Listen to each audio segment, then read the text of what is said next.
오늘 말씀의 제목이 뭐죠? 이름 없는 하나님의 일꾼들. 예, 참 이름이 없다. 제가 예전엔 그런 얘기를 했어요. 분명히 족보에 이름이 올라가야 된다. 생명책에 올라가야 돼. 당연한 얘기죠. 그런데 오늘은 그와 같은 맥락이 아니라 하나님 앞에서 정말 우리가 쓰임받을 때 우리가 교회 생활 가운데 이름이 없는 일꾼들이 있어요. 자, 우리가 어느 곳을 가면 제가 모르겠어요. 우리 경기도 이 일산에서의 랜드마크는 어디죠? 호수공원일까요? 그렇죠? 일산의 랜드마크 하면 호수공원일 것 같아요. 자, 여러분, 그러면 여의도의 랜드마크는 뭘까요?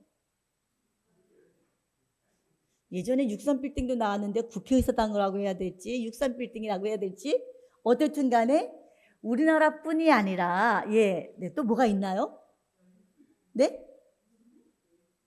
여의도 순복음교회 맞아요. 역시 우리 조은 집사님 믿음의 얘기 맞아요. 여의도 순복음교회. 사실 여의도가 발달한 거는요 교회가 들어가면서부터예요. 여러분 그 모래사장에 아무도 안 간다고요. 모래사장에 여의도 교회가 지을 때 사람들이 뭐라고 했는지 아세요? 모래에다가 짓는다고 무너진다고. 거기는 완전히 정신 나갔다고 했단 말이에요. 그런데 하나님은 그와 같은 큰 역사를 이루셨잖아요. 자, 맞습니다.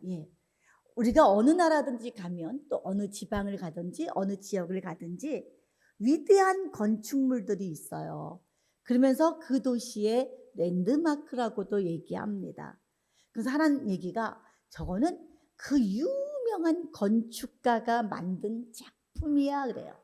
거대한 건축물을 가지고 위대한 작품이라고도 얘기해요. 이게 말이야 세상에서 제일 유명한 세계에서 유명한 아무개가 설계한 거야. 근데 이 설계는 무슨 컨셉으로 설계를 했냐면 하고 등등등등 그 랜드마크에 가면 사람들이 그렇게 설명을 해요. 그 사람들은 막 감탄을 해요. 뭐 세계적인 그런 건축물들로 감탄을 합니다. 근데 실제 물어볼게요. 실제로 그 건물을 지은 사람은 건축자일까요? 다른 사람들일까요?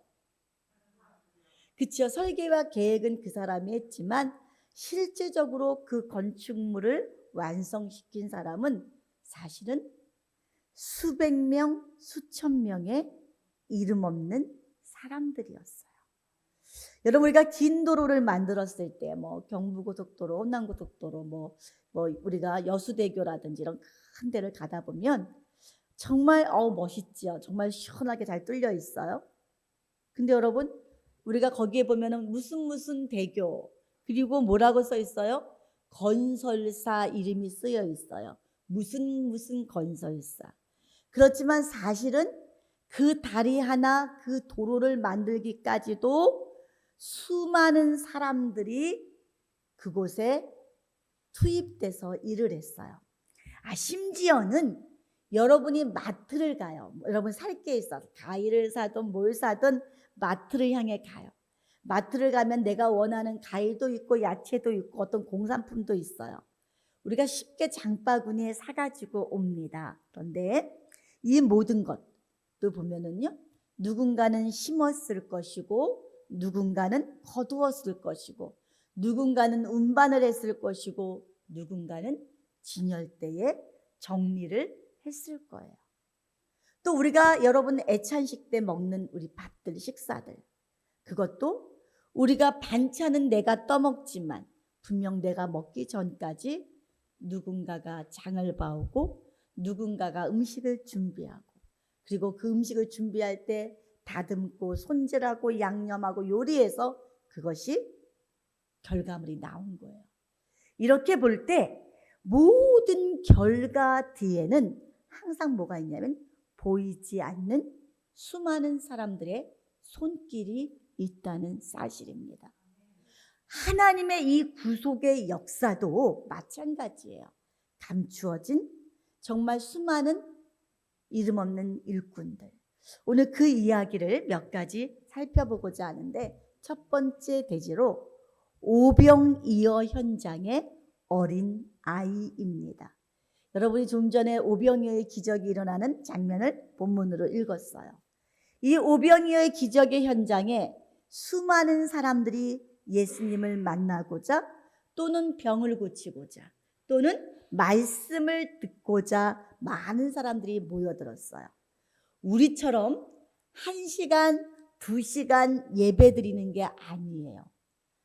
아침부터 저녁까지. 우리는 기껏해야 1시간 반 정도도 안 돼요. 그래서 어떤 사람이 이것도 길다. 1시간 안에 다 끝나야 된다. 근데 아니요. 예수님은요. 하루 종일, 어떤 날은 며칠이 갈 수도 있어요. 하루 종일 아침부터 저녁까지 말씀을 증거하세요. 그런데 말씀이 너무너무 좋지만 금강산도 식구경이라고 모든 사람들이 배가 고파오기 시작해요. 꼬르륵 꼬르륵. 모든 사람들이 배를 움켜쥐고 있어요. 힘들다 힘들다. 예수님은 그 표정을 보셨죠. 여러분 그 사람들의 모든 형편을 봐요. 여러분 음식을 사 먹을 큰 지금처럼 아무리 지금도 이렇게 대형 식당은 없을 거예요. 몇천 명, 몇만 명이 들어갈 수 있는 대형 식당은 없어요. 여러분. 근데 그들은 식당도 없지만 형편도 안 돼.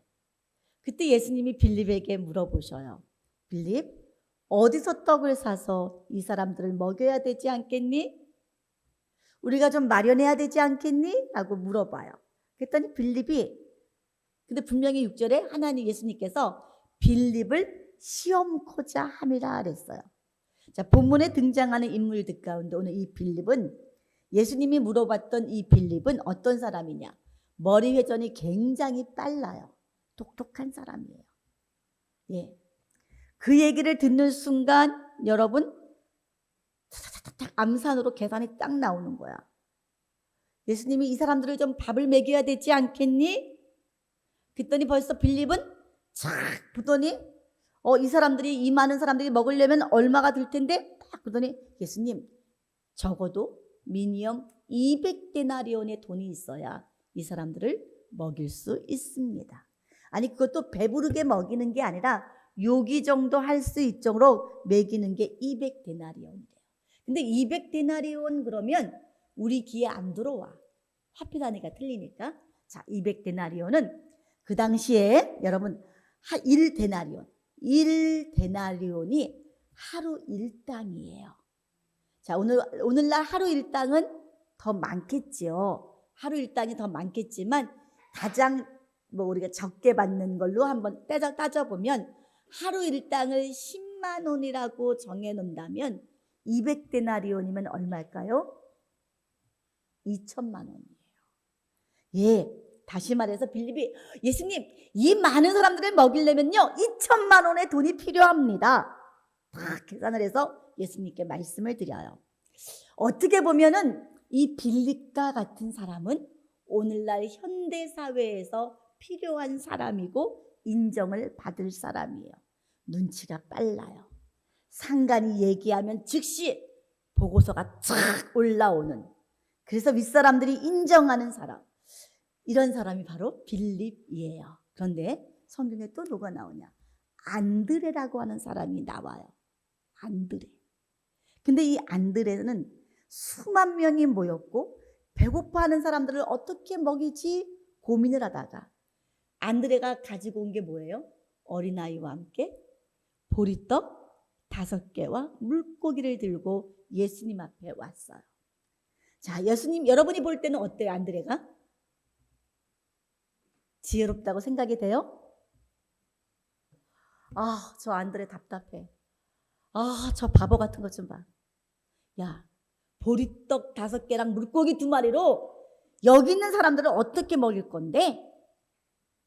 이렇게 아마 얘기하지 않았을까. 그런데 안드레는 그러고 와요. 자, 또 하나의 등장하는 인물이 있어요. 그 인물은 아이예요. 배고픈 사람은 많고 먹이기는 해야 됐는데 돈은 없고 답답하고 난감한 그 상태, 그 상황에 있는 예수님을 보았어요. 그때 그 아이는 자신의 도시락, 한 끼의 도시락을, 이 한 끼의 어린아이의 한 끼의 도시락이 5,000명에게 무슨 유익이 되겠습니까? 그런데 이 아이는 그것을 가지고 나왔어요.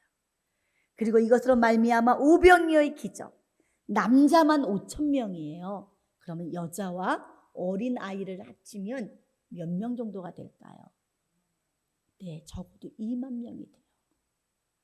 근데 2만 명이 먹고도 남는 12강주리가 남았다고 말씀하고 있어요. 여러분, 분명히 예수님의 능력이 우리는 엄청나구나. 야, 오병이어의 기적 5천 명을 먹이셨대. 우리는 이렇게만 얘기합니다. 그러나 오병이어의 기적의 시작이 어디냐? 예수님이 아니에요. 오병이어의 기적. 여러분, 예수님으로 말미암아 기적이 일어난 것은 맞습니다. 그러나 기적을 이루기 위한 시작점, 기적을 이루기 위한 토대, 기초, 이것은 바로 어린 아이였고 또 안드레였어요. 그 어린 아이의 헌신과 믿음 위에 오병이어의 기적이 일어날 수 있었습니다. 정말 여러분, 이 어린 아이에서 시작된 이 믿음의 토대, 그 다음은 누구예요? 훌륭한 제자 안드레예요. 만약에 여러분들이 군중 가운데서 혹시 음식을 나눌 분 있으십니까? 혹시 음식을 나누실 분 있으십니까? 혹시 도시락을 싸오신 분 계십니까? 라고 찾아다닐 때 이 어린아이가 그걸 들고 여러분 앞에 왔다면 여러분 그 아이를 데리고 예수님께 가실 용기 있으세요? 어린아이가 제자한테 사도님, 제 도시락이 있습니다. 이거라도 드릴게요. 아마 이 아이는 이게 오병이어의 기적을 일으킬지 몰랐어. 누굴 드리고 싶은 거예요? 예수님 드리고 싶은 거예요. 근데 어떻든 간에 안드레는 여러분 그 아이를 데리고 물고기 물고기 2마리와 보리떡 5개를 들고 가요. 근데 만약에 안드레 손에서 얘야, 이걸로는 턱도 없어. 너나 먹어라. 너나 배불리 먹고 그래. 너 고맙다 하고 끊어버렸다면 오병이어의 기적이 일어날 수 있었을까요? 없었어요. 제가 이 말씀을 생각하면서 참 내가 빌립과 같은 생각을 했기 때문에 늘 하나님이 나를 훈련을 많이 시키셨구나. 또 낮아지게 하시고 또 낮아지게 하시고 또 무너지게 하시고 무너지게 하신 이유가 오로지 예수 그리스도만 바라보게 하기 위해서. 여러분, 말씀을 받는 데 있어서 지식으로 머리에 똑똑함으로 믿는 것이 아니에요. 말씀을 가르쳐 보면 어떤 사람은 한번 딱 가르치면 바로 알아듣고 막 적용을 해요. 막 금방 알아들어요. 근데 어떤 분들은 머릿속에 지우개가 있는지 다음에 그 얘기를 또 해도 어머나 새로워요 그래요. 3번째 가르쳐도 이런 말씀 하신 적 있어요 그래요. 근데 답답한 것 같아요. 근데 4번, 5번 하다 보면 가랑비에 옷이 젖듯 말씀으로 인격화가 돼요. 똑똑한 분들도 필요해요. 똑똑한 분들 빨리 캐치하고 알아듣는 분들. 또 천천히 이렇게 슬로우 하면서 가는 스타일도 있어요. 각각의 장단점이 있어요. 그러나 중요한 건 뭐냐? 결국은 뭐냐?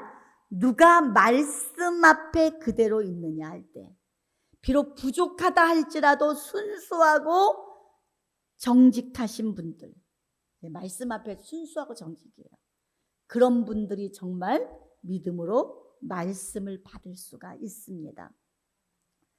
야, 이건 얼마 되지 않아. 사람 머리로는 도저히 불가능해요. 그런데 예수님이라면 반드시 방법이 있을 거야.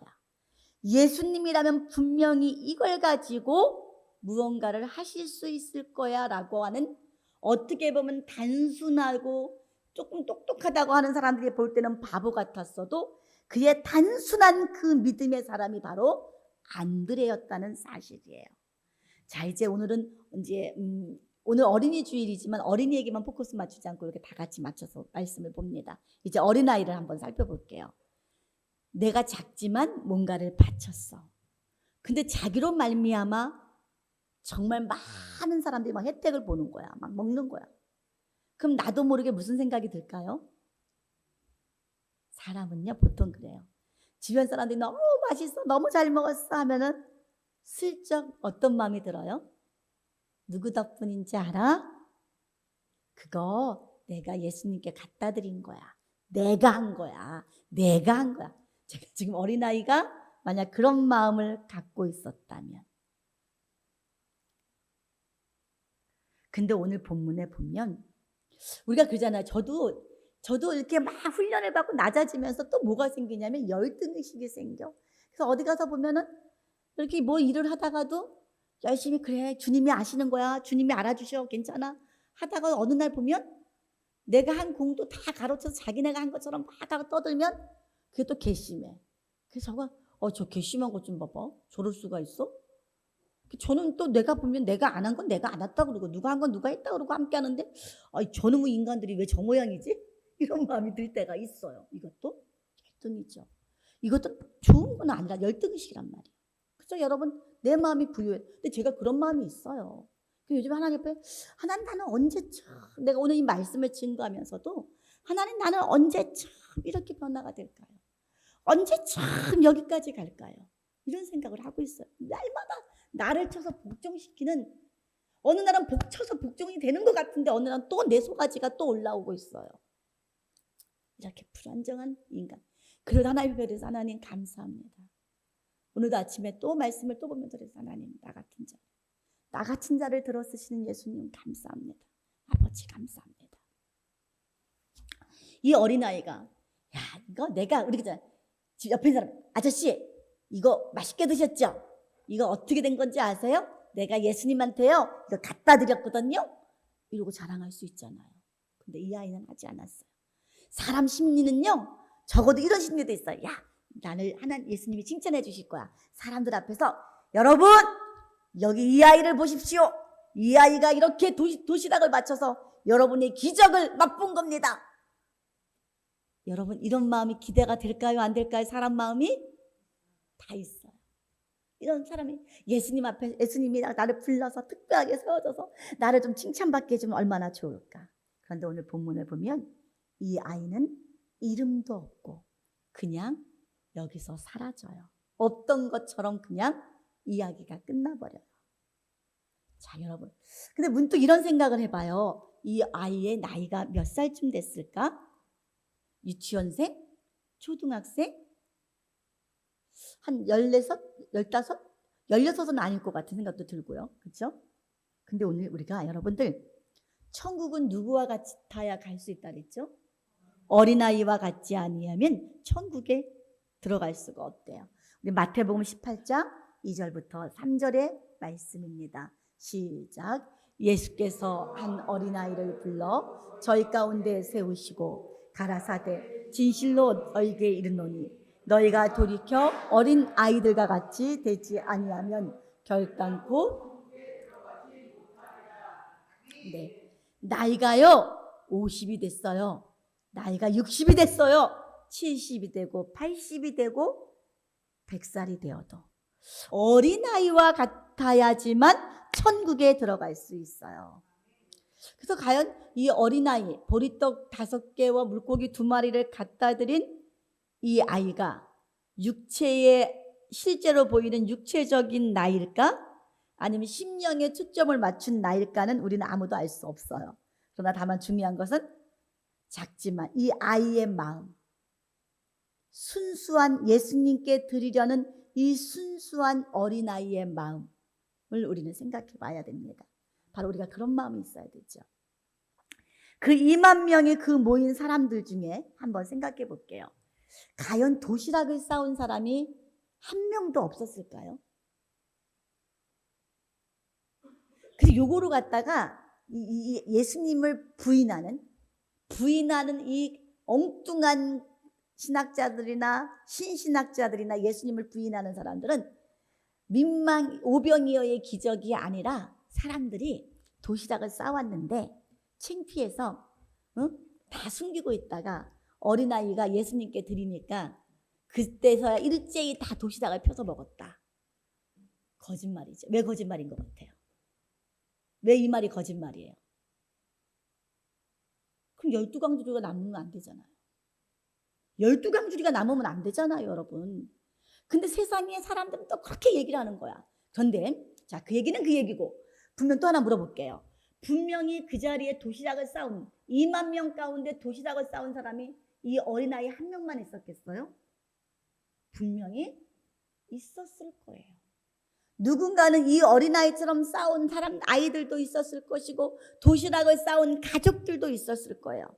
예수님께서 해결해봐라 그러니까 제자들이 막 알아보는 거 흩어져서 여러분 혹시 먹을 거 가져오신 분 계십니까? 먹을 것 좀 나누실 분 계십니까? 먹을 것 좀 나눠주실 분 계십니까? 여러분 이 소리에 간절한 소리를 다 들었어요. 근데 어떤 생각을 했을까요?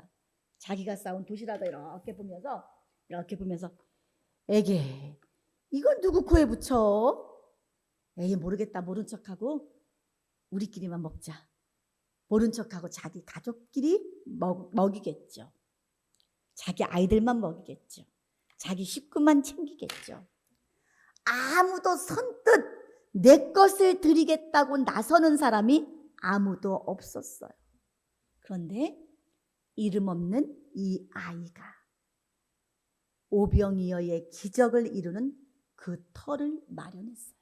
만약 여러분들도 제자들이 여러분 먹을 것 있습니까? 좀 나누실 분 계십니까? 그럼 여러분들 네, 저 먹을 거 있습니다. 나누겠습니다 하실 분 한번 손 들어주세요. 아니 마음으로만 하나님이 아시니까 이거 힘들거든요. 자, 두 번째. 자, 여러분 이 어린아이가 이름 없이 봉사했죠. 두 번째 이름 없는 헌신자들 또 있어요. 여러분 아하방이 다스리던 시대에 그의 부인이 누구예요? 악녀 이세벨이에요. 여러분 이 북왕국 이스라엘은요 아주 그냥 바알과 아세라 우상으로 바글바글했어요. 이때 하나님은 엘리야 선지자를 보내서 예고하시고 경고하시고 그리고 뭐라고 말씀하셨냐면 다시 내 말이 있기 전까지는 이 땅에 3년간 비가 있을도 없을 것이다 그랬어요. 이제 물이 다 말랐어요. 비가 안 오니까. 근데 엘리야는 찾을 수도 없고 어디 있는지도 모르겠고 아하방이 걱정이 됐어. 그래서 그가 늘 옆에 두고 있는 늘 신복 오바댜라는 신복이 있었어. 그래서 신복을 데리고 야 너랑 나랑 사람들을 이끌고 물샘을 한번 찾아보자. 물의 근원, 하늘에서는 비가 내려오지 않으니 물의 근원, 땅에 어디서 물이라도 조금 올라온 데가 있나 한번 물샘을 한번 찾아보자. 사람들이 이끌고 가면서 오바댜와 함께 가면서 너는 이쪽으로 가고 나는 이쪽으로 가고 한번 찾아보자 하고 사람들을 데리고 찾으러 갔어요. 물 근원을. 근데 오바댜가 가다가 누구를 만났냐면 엘리야를 만났어요. 그랬더니 엘리야가 하는 말에 오바댜야 네가 섬기는 아하방한테 가서 너 가서 내가 여기 있다고 좀 전해라. 내가 여기 있다고 얘기해라 그랬어요. 그랬더니 오바댜가 얘기해요. 나는 하나님을 경외하는 사람입니다. 비록 우상을 섬기는 왕을 섬기는 신하이지만 나는 하나님을 경외하는 나는 하나님을 두렵고 떨리는 마음으로 섬기는 사람입니다 라고 얘기합니다. 우리 왕상 18장 13절이죠. 다 같이 한번 또 읽어보도록 하겠습니다. 시작. 이세벨이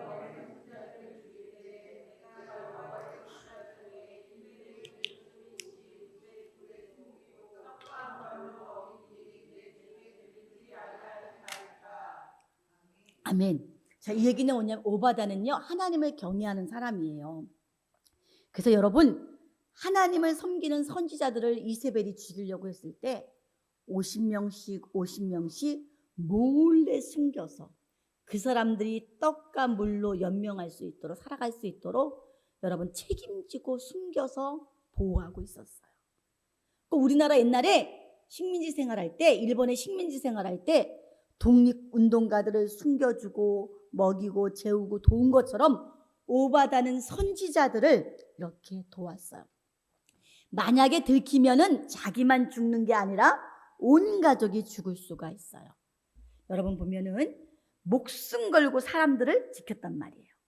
엘리야가 갈멜산상에서 어떤 일이 있었어요? 바알과 아세라를 섬기는 거짓 선지자들과 850대 1로 싸웠어요. 누가 진짜 하나님이냐? 누가 응답하시는 하나님이냐? 누가 참 신이냐고 싸웠을 때에 여러분 엘리야가 이겼죠? 그때 엘리야가 이기면서 바알 선지자, 아세라 선지자들을 다 죽였어요.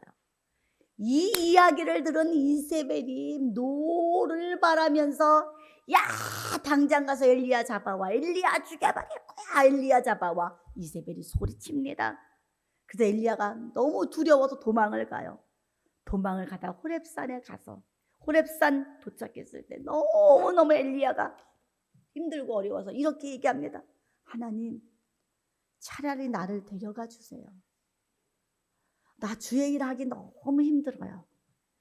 이 땅에서 나를 죽이려고요. 그래요. 선지자는 나 한 사람밖에 안 남았어요. 나 한 자만 남아서 선지자 다 죽었어요. 이제 하나님이 야, 너 착각하지 마. 다 안 죽었어. 남은 자가 7천이야. 우리 왕상 19장 14절 읽어봅니다. 시작. 저가 대답하되 내가 만군의 하나님 여호와를 위하여 열심히 특심하오니 이는 이스라엘 자손이 주의 언약을 버리고 주의 단을 헐며 칼로 주의 선지자들을 죽였음이오며.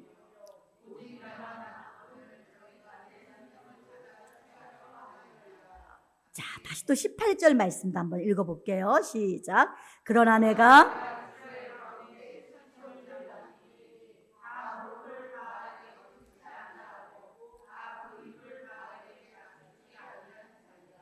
네, 7천 명이 남았대요.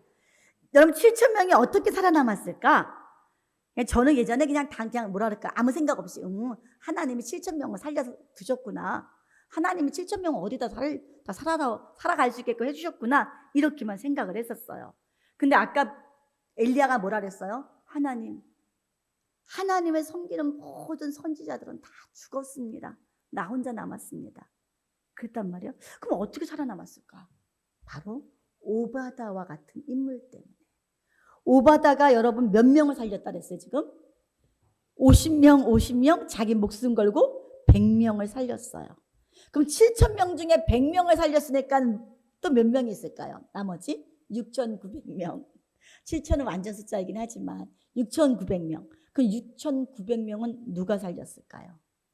이름도 없이 기록되어 있지 않지만 오바다와 같이 자기 목숨을 걸고 자기의 모든 것을 헌신해서 10명을 책임지기도 하고 30명을 책임지기도 하고 50명을 책임지기도 하고 100명을 책임진 이름 없이 선지자들을 지킨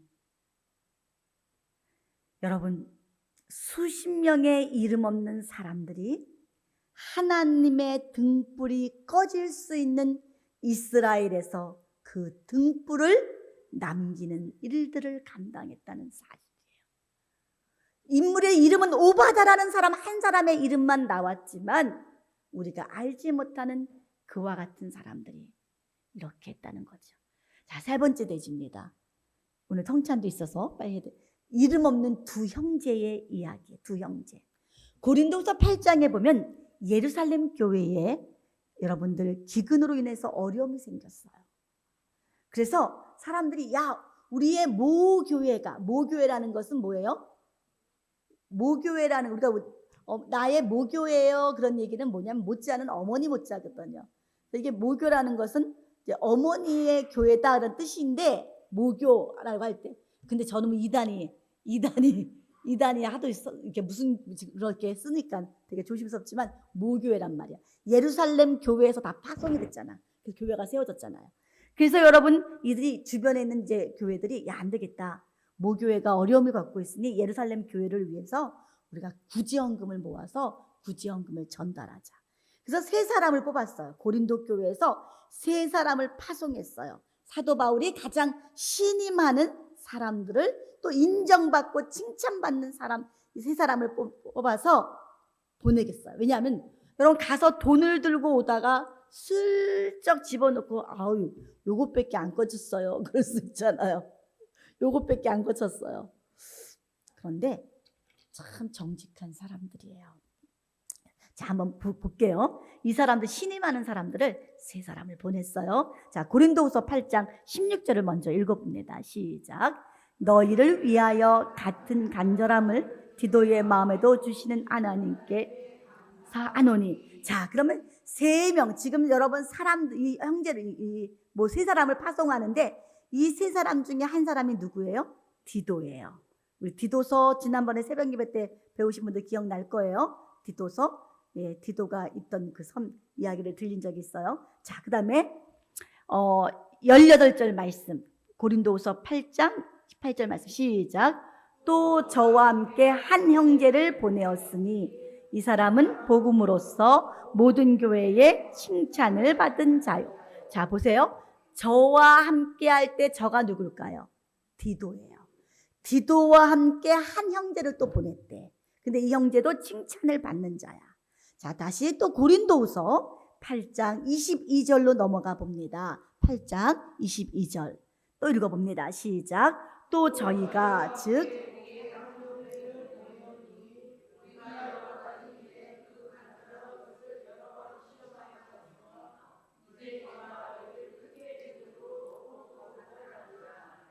네, 여기 보면 저희와 함께 또 한 형제를 보냈대요.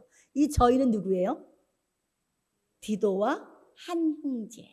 거기에 또 다른 한 형제를 보냈는데 이 형제도 간절한 것을 여러 번 시험하였고 또 너희를 크게 믿음으로, 아주 믿음의 사람이란 얘기를 해요.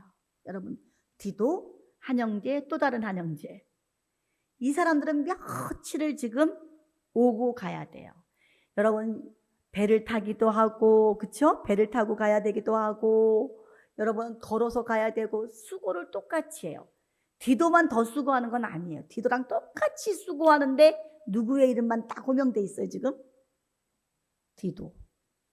한번 여러분 생각을 해보세요. 여러분들이 교회에서 지금 열심히 막 일하는 거야. 바깥에서 열심히 뭐 주동원 집사님하고 또 이제 뭐 완상 형제, 봄철이 형제가 막 뒤에서 교회 청소를 열심히 막 했어. 근데 제가 아이고 남성교 다 수고했어요. 아니면 아우 정말 수고했어요. 하면 되는데 제가 만약 예를 들어서 주동원 집사님 수고 많으셨어요. 애쓰셨어요. 그 다음에 저기 봄철이 형제나 완상 형제는 이름도 안 부르고 아유 형제님들도 수고했어요 하고 넘어가. 그러면 그럴 수 있다고 치지만 사람 심리가 어때요? 아니 딴 사람 같이 일을 했는데 저 사람만 이름 불러주고 사람들 앞에서도 제가 만약에 본 거예요. 그 사람들 앞에서 여러분 오늘 바깥에서 공사를 하는데 수고를 주동훈 집사님과 그 외에 또 한 두 분이 함께 수고하셨습니다. 이렇게 얘기했단 말이야. 그럼 여러분 그 듣는 두 사람은 어때 기분이?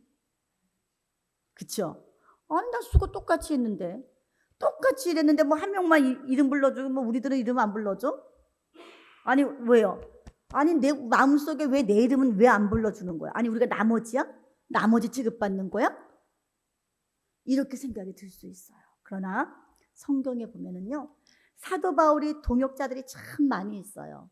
누가, 디모데, 실라, 루디아, 에바브로도, 브리스길라와 아굴라 많은 사람들이 있어요. 그런데 많은 사람들의 이름을 언급하기도 했지만 또 언급하지 않은 이름들도 많아요. 그런데 여러분 이 사람들은 또 중요하기 때문에 언급하는 경우도 있어요.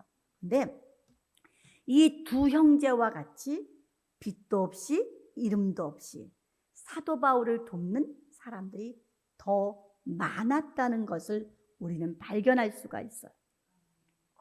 사도 바울이 이 사람들 이름을 일일이 호명하지 않아도 마음이 편해.